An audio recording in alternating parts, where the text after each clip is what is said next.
Nicolas Perruchot est avec nous maintenant. Bonjour Nicolas Perruchot. Alors vous n'êtes plus député aujourd'hui, mais voilà, pour le coup nous-mêmes nous prenons le risque.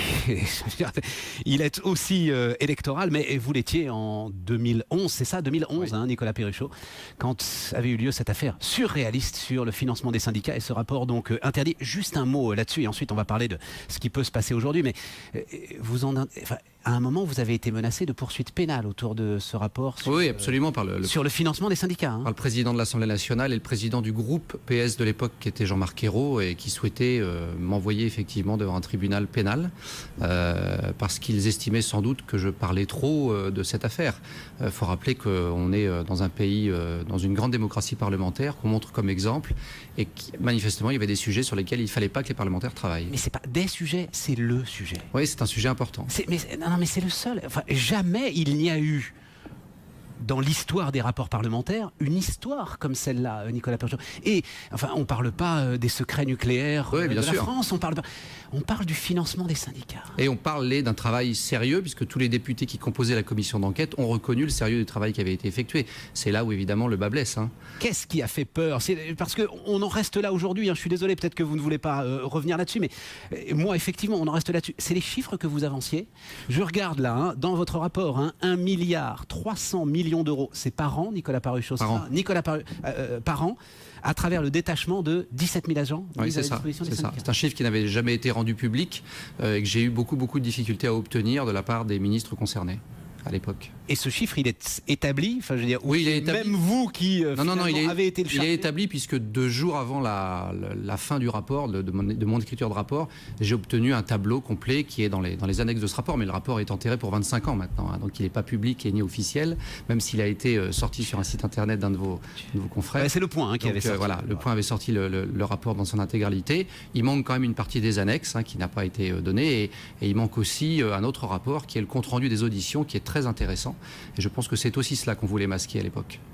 Enterré pendant 25 ans. Voilà, c'est ça. Mais vous vous rendez compte, quand j'étais jeune, j'ai fait des études d'histoire, c'est de la guerre d'Algérie dont on parle comme ça. Ouais, c'est assez dramatique. Enterré pendant 25 ans. Assez dramatique d'imaginer qu'on a pu avoir cette idée à un moment donné, qu'on l'ait validée, et que des parlementaires aient voulu jouer ce jeu-là. Je pense que c'est...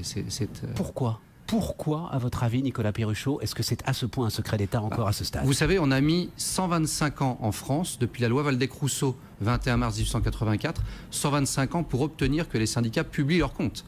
Puisque c'est la loi 2008, et depuis 2011, puisque après l'application de la loi, il a fallu 3 ans, qu'on a seulement les premiers éléments comptables de ces organisations, qui évidemment sont très importants, parce que ça nous donne des éléments financiers à analyser, ce qu'on a fait nous durant notre travail d'enquête, et ça montre aussi ce que l'État voulait cacher depuis très longtemps. On est dans un pays où on achète la paix sociale depuis très longtemps. Moi, je crois que ça a été théorisé au sommet de l'État. Depuis les années 50, j'estime qu'on a diminué à peu près par 4 le nombre de salariés qui sont syndiqués, et on a multiplié par 20 les moyens qu'on donne aux organisations syndicales et patronales. Comme les cotisations représentent une part infime dans le fonctionnement quotidien des syndicats, on a donc théorisé ça. Les syndicats s'en sont évidemment bien accommodés. L'État considère lui aujourd'hui que ça coûte moins cher que de faire du progrès social. 4 milliards d'euros par an. Franchement, quand j'ai vu ce chiffre, Nicolas Perruchot, j'arrive pas à y croire. On connaît un peu la matière économique. 4 milliards d'euros par an quand vous agrégez ce que l'État met à la disposition des syndicats et ce que les entreprises elles-mêmes payent. Oui, mais là, c'est un peu limite, parce que les entreprises, pour le coup, elles sont dans leur rôle. Le syndicat est une partie prenante de la discussion sociale aujourd'hui. On a absolument besoin des partenaires sociaux. On a une grande difficulté et un grand drame en France qu'on étayait, nous, dans le rapport. C'est qu'aujourd'hui, il n'y a plus qu'à peine 8% des salariés qui se syndiquent. C'est ça. Et dans le secteur privé, c'est à peine 3%. Donc on a des syndicats dits représentatifs qui en vérité ne le sont plus. Plus personne ne souhaite se syndiquer dans ce pays. Il y a donc une raison qu'il faut essayer de creuser, et je considère aujourd'hui que la porte d'entrée pour améliorer la représentativité, c'est de faire toute la transparence sur le financement. Quand on en sera arrivé là, je pense qu'on aura la capacité d'avoir des partenaires sociaux qui sont soutenus par les salariés. Parce que vous décrivez une mécanique qui se met en jeu à partir du moment où le financement est secret. Alors forcément au cœur des syndicats se créent des bunkers, et alors forcément ces bunkers ne supportent pas qu'on vienne les déranger, et donc finalement La désyndicalisation ne les dérange pas plus que ça. Donc le business tourne, c'est ça qui est terrible finalement. Bien entendu, sur les 4 milliards d'euros que vous citiez tout à l'heure, qui représentent le coût annuel du dialogue social, sur ce chiffre-là, le montant des cotisations s'élève à 3%. Ça veut dire que 97% du restant de cet argent vient d'ailleurs. Et à partir de ce moment-là, vous imaginez qu'il n'y a plus besoin d'aller chercher des cotisations.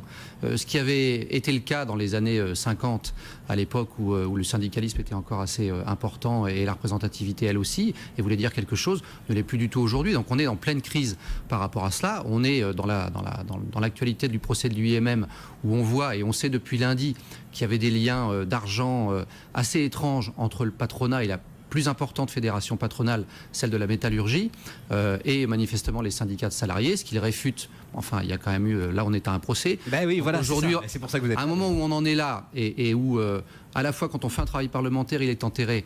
Quand il y a des procès importants, les syndicats disent non, c'est pas vrai. Moi je crois qu'il n'y a plus qu'une seule solution. Je souhaite, et je le demande ce matin instamment, qu'un référendum sur le sujet du financement de la transparence, parce que ce sont les Français qui doivent choisir finalement, puissent nous dire la vérité sur le sujet. Les Français sont majoritairement favorables à la transparence, quel que soit le sujet. Sur ce sujet-là, je ne doute pas qu'ils le seraient eux aussi. Et vous regrettez que Denis Gauthier-Sauvagnat n'aille pas jusqu'au bout? Il dit non, allez, je dirai plus rien. De toute façon, ça servirait à rien. Je serais démenti. Toutes les pièces comptables ont été détruites. C'est ce que j'allais vous dire. À l'époque, on sortait entre 30 et 200 000 euros par semaine de cette organisation pour financer la fluidification du dialogue social. C'est l'explication qui avait été donnée il y a 6 ans, quand l'affaire a été révélée par Tracfin. Aujourd'hui, je ne vois pas ce que ça apporterait de plus de savoir qui touchait les enveloppes. Ce qu'on sait depuis lundi, c'est important, c'est que les organisations touchaient cet argent. Est-ce que la loi sur la représentativité syndicale, donc votée en 2008, je crois, Nicolas Perruchot, ne peut pas un petit peu changer la donne? C'est un tout petit début, c'est évidemment un progrès intéressant, puisque ça a notamment obligé les organisations syndicales et patronales à publier leurs comptes. Ouais. Maintenant, il faudrait des comptes consolidés. La seule CGT, par exemple, c'est 19 000 entités différentes sur le territoire. Il serait intéressant qu'on puisse agréger la comptabilité de toutes ces organisations pour avoir des chiffres encore plus conséquents et voir exactement ce que représente et ce que coûte le dialogue social dans ce pays. Ce serait utile évidemment de le faire et ce serait très important que les parlementaires puissent contrôler l'emploi de l'argent public à destination de ces organisations pour voir comment cela évolue. On est dans un État en crise et en crise surendetté, en crise d'endettement fort. Je pense que ce serait utile et intéressant que les organisations patronales et syndicales de salariés participent aussi à un effort de rigueur important dans ce pays. Peut-être que, parce que maintenant nous allons directement voter pour l'ensemble de ces syndicats, peut-être que nous-mêmes nous allons demander davantage de transparence. Et il le faut, il est impératif. Vous savez, il y a plusieurs sujets d'importance, je fais vite, mais la formation professionnelle s'appelle 25 à 30 milliards d'euros dans le budget. Vous estimez que c'est 30 millions par an, par exemple, qui partent directement? Oui, enfin, on l'a totalement étayé, donc ça, c'est pas aujourd'hui. C'est pas une estimation, c'est véritable. Et d'ailleurs, personne ne le conteste, ce chiffre. Mais plus grave que ça, sur les près de 80 000 organismes qui font de la formation, on peut estimer que 15 à 20 000 ne servent absolument à rien. Donc on a 6 à 7 milliards d'euros d'économies à faire sur ce sujet-là, non pas en tordant le cou à des choses qui servent, mais simplement en essayant de vouloir faire du contrôle. Le maître mot, vous savez, du travail que j'ai effectué, c'est qu'aujourd'hui, on a ces dérives parce qu'il n'y a aucun contrôle de l'État sur l'emploi de ces sommes. C'est ça la clé à mon avis. Et donc il y a, après la loi 2008, il faudra que l'État dise qu'il souhaite qu'il y ait beaucoup plus de contrôle. Formation professionnelle, médecine du travail, 1% logement, sécurité sociale, ce sont autant de champs essentiels pour la vie des salariés français aujourd'hui et autant de champs qui sont tenus par le paritarisme. Il y a donc nécessité à faire toute la transparence et à faire en sorte qu'on puisse au Parlement après contrôler tout ça. Nicolas Perruchot, merci infiniment d'être venu nous voir ce matin sur BFM Business.